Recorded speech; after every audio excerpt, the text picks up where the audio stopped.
Okay, abuzewa makwa bashonko so ereba POG Media so abusuya yembunra yensemu former attorney general abusuya wa shoke NPP amanyoku na enye asem keto akra na den amana shoke NPP amanyoku no Akuffo former president ene Unauthorized Atta abusuya sa former attorney general Godfred wa expose omo ede achre etese attorney general say prosecute Akuffo ene Unauthorized Atta cause boni a etese omo ne nimbi no abomadi no enye asem keto akra eba banks a ye gugu no krono a omo bo no banks ne mu nyina no Godfred a expose sa nkofo Akuffo ne Unauthorized Atta ede achre EOCO ne etese attorney general abusuya enye asem keto akra lawyer Martin Pebu de honsem ababetu da momi yanko na yenkonkuti sa ensem na ekoso. Don't forget to click on the notification bell so na be any updates be able drop bia no onso onsa ebetumi akabi medamase. He even signs knowledge or agrees or files a knowledge prosequas. Is it doing him any good? Or as was the case previously, the attorney generals that came before him will sign and also agree to or file knowledge prosequas and not explain to us the reasons why they took that decision?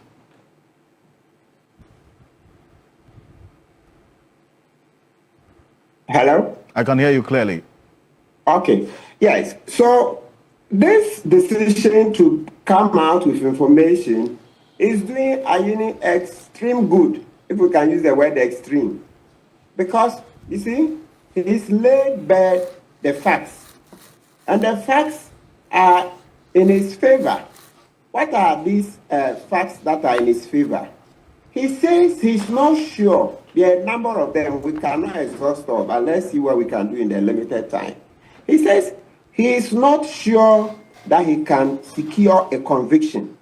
Please, and that is the technical point we cannot just brush aside. He is in the saddle, and he says that he cannot guarantee this is what you call a conviction. So when the man in the saddle cannot guarantee a conviction, the best thing is to recover, because half a loaf is better than none. That's a key thing. Half a loaf is better than none. Now, when he says he's not sure he can secure a conviction, let's not forget, I believe you have the Attorney General's opinion at the time. Godfred signed it 25th January 2019, where Godfred himself said the revocation of the license is illegal. I hope you have that. Let me read instructive portions of it. And these things were going to be used against us in court, against the Republic, because the person the government asked to write an opinion on the revocation of the Unibank license has publicly, advised the finance minister of Atta that the revocation is illegal. And you say you are going to court to win. Which case? How are you going to win a case in which the Attorney General, the advisor to the government, says the revocation of the Unibank license is illegal? Look, the report, let's read page 5. There are a number of pages we can read. Godfred at the time raised so many things against the revocation of the license. Let's start with this. Page 5, the last but one paragraph. Right. I'm reading. He says, it is apparent from the foregoing that revocation of license of a bank or a specialized deposit-taking institution or the appointment of a receiver are not part of the actions that may be taken pursuant to a report prepared under section 114. So here he is. He says revoking a license is not part. Let me give the context because we cannot read all because of limited time. Earlier on in the pages before page 5 up to where I read, Godfred referred to the fact that when you appoint a receiver, okay, the receiver in 90 days has to give you a report on the operations of the bank, etc. Now, based on the report, You are now supposed to, that's when you say you, I mean, Bank of Ghana is supposed to take remedial measures on what to do to make sure the bank operates well. Hello, Mr. Okansi? I can hear you clearly, but we can't see you though, but yes. Yes, so then you go to, so that I'm sure this is better so that we don't lose me. Now, Right. so you go to section 115, then you see that some of the remedial measures, section 115 of Act 930 says that increase of capital by existing shareholders. And that is exactly what Dufour did by writing to the governor that, look, I want to inject 1 billion. Then the governor said, we don't want to do it. We are bent on doing a political vendetta, all right? Vengeance. We want to cut oxygen to an NDC-linked bank. So they said, no, they are not taking it, right? Then you go to section 116. It says recapitalization. So that is to say, bring in more capital. So the Dufours wanted to do it. No, the BOG will not have any of it. Then go to 117, mergers, sales, and other restructuring like transfer of assets and liabilities. Then you go to, and that's not what happened. Then you go to 118. It says mandatory restricting of liabilities. Then you go to 119, removal of key directors and key management personnel. So the point we are making is that Godfred said, these are the only things that you can do. You cannot revoke a license. So after all this, then I read to you, and let's repeat for emphasis. That's why he said, it is apparent from the foregoing that revocation of a license of a bank or a specialized deposit-taking institution or the appointment of a receiver are not part of the actions that may be taken pursuant to Amano Dudu's report under section 114. And this is contained in Godfred Dami, the Attorney General at the time's own opinion on this. Exactly. Page 5. And then we go on. So he said it is wrong. Then he went on and came back and said, so once it was based on Amano Dudu's report that they were taking the actions, you cannot use revocation. Revocation of a bank license is not one of the options. Then he went on and said, look, if they wanted to do under section 16, that's revoke the license under section 16, the same way of Act 930, then they have to give the Unibank an opportunity, 30 days, to see what they can do to remedy the defects. That was not done. Then he went on, number 3, to say that, look, in the same manner, if you wanted to do revoke the license under section 112, then in that case, to the same thing, give opportunities. So then he goes to page 7 and says, it therefore cannot be asserted that the termination of official administration was effected in accordance with section 122 of the Act. So remember that Amano Dudu's tenure as receiver was also cut short because he had been appointed for 6 months, and yet we decided to cut it short in 4 months to do the political vendetta, to do the Beye, Abro and Beye. I've referred to the revocation of the Unibank license as a textbook example of Beye and Abro. Beye as witchcraft in tree.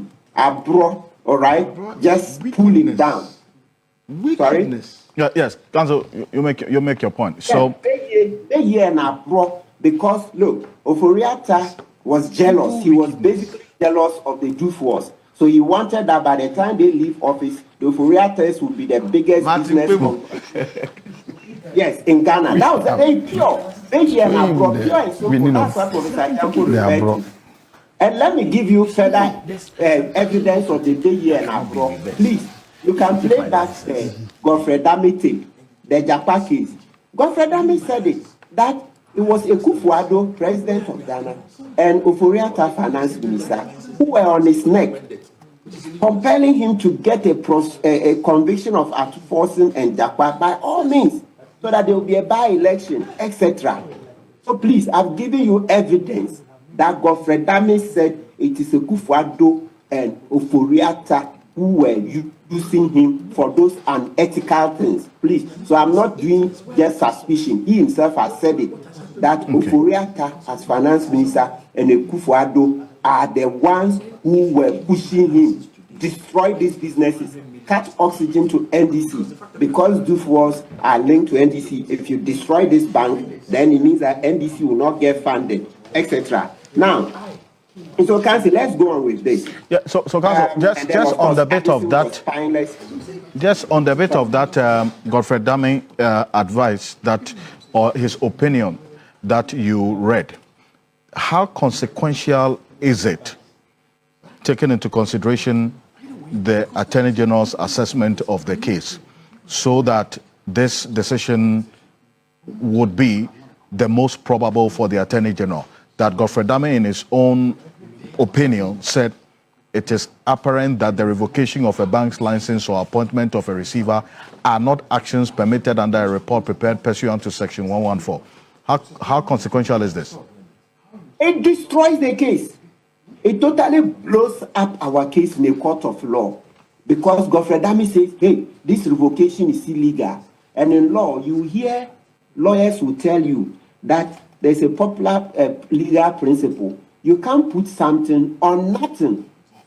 That's McFoy versus USA. And the Supreme Court of Ghana has stated this principle ad nauseam over 1,000 times. So Godfred report, that's his AG's opinion, 25th of January 2019, was going to be used to give us a bloodied nose. We're going to suffer a bloodied nose in court. It was going to be like the Japa case that Godfred lost recklessly. And so Ayini wasn't going to be reckless, because Godfred says what you've done is illegal. So if what you've done is illegal, how can you prosecute these people? Because in law, you have to first clear the legality first. If what you've done is illegal, how can you prosecute Dufour, the governor, Isiama, all of those people, Holder Holdings, you know the list? How can you do it when your own actions are illegal? And Godfred didn't say it once, he didn't say it twice. He said it more than 3 times all throughout the report, where he kept reference. Then he says that, let's give you further evidence. He says that the setting up of CBG itself was illegal. Okay? Yes, he says the setting up of CBG itself was an illegal thing, and the transfer of the assets to CBG is also illegal. Let's read that part slowly so that we get it. And this is, which specific part of the report are you quoting? Page 9. So I'm starting from the first paragraph. He says, what they did is illegal. He says, there is no provision in Act 930 for a receiver appointed pursuant to Section 123 to be vested only with selected assets and liabilities, as stated in the letter appointing the receiver. The trust of that letter, together with statements contained in the official public announcements by the Bank of Ghana, all dated 1st August, confirm that the effect of the decisions taken on 1st August 2018 was to transfer the goods, assets, and liabilities to another institution other than the receiver. So you see it. He says there's no provision where you can do, you select somebody, you vest somebody with selected assets and liabilities. He says it is wrong. It is wrong. Then let's go and look at the criminal, listen. He says Akuffo, Ofori and Governor Addison were engaged in criminal conduct. Let's read that criminal conduct. He says that, now, the receiver, 1 second. He says that, I've gone to page 10, where he says they've engaged in criminal conduct. Criminal conduct. He says, paragraph 8, VII. We know that CBG was incorporated on 1st August 2018, and a certificate to commence business was issued to that bank on 2nd August 2018.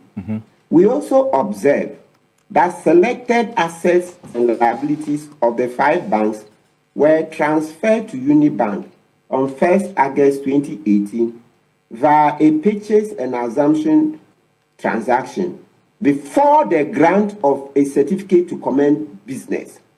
Section 27 of the Companies Act 1963, Act 179, prohibits a company incorporated in Ghana from transacting a business until it has satisfied the provisions therein and has been issued with a certificate to commence business. A violation of this provision constitutes a criminal offense for which the company and every officer of the company shall suffer a penalty prescribed by Section 29 of the Act. Then he goes on. The transfer of selected assets and liabilities of Unibank on 1st August 2018 is a business which CBG was not authorized by law to engage in as at 1st August 2018. Mr. Okansi, are you with me? Yes. So you see, he says they've committed a criminal offense. Yet Godfred didn't have the courage to what? Prosecute Ofori-Atta, Governor Addison, and all those people. Rather, he was fostering. And who was this? Who was this opinion? Who was this? Fostering and fostering criminal conduct. Who was this opinion put together for, and for what purpose exactly? With what you have just read, in fact, I have a copy of it. What was supposed to be the consequence of the former Attorney General Godfred Adame's opinion, as you have elucidated quite clearly on this entire process, which he describes and raises concerns about the legality of the process and so on? Who was supposed to take action on this? He addressed it to Ken Ofori-Atta, Honorable Minister, because at that time they sought to join the Attorney General to this lawsuit. So the Attorney General was saying, hey, that's the case in which Ni Amano Dodu sued Dr. Kwabena Dufour and 16 others. Yes. And so Ni Amano Dodu now sought to add the Attorney General. Okay? So then Attorney General is saying that, hey, this case, Charlie, Ofori-Atta, if they add us to this case, we are in trouble because you've committed a crime. You Addison and Akuffo, you've committed a crime. You've given a license to CBG contrary to the law, etc. And in any event, even this revocation itself is illegal. That's what Godfred is telling Ofori-Atta, the finance minister. So he gave him a lengthy opinion showing him that, hey, this is a crime scene. This is a crime scene. CBG and revocation of the Unibank license is a crime scene. Please, let us try and avoid this situation because it will be an embarrassing situation for the government of Ghana, for you, Ofori-Atta, for Akuffo, etc. So that let's run away. Let's flee from this ignominious defeat, this ignominious embarrassment. It shows that we are just on a political witch hunt. That is what Godfred had written. And yet, these guys would not listen. They continued. So Dominic Ayine has done the right thing by fleeing away from obvious defeat.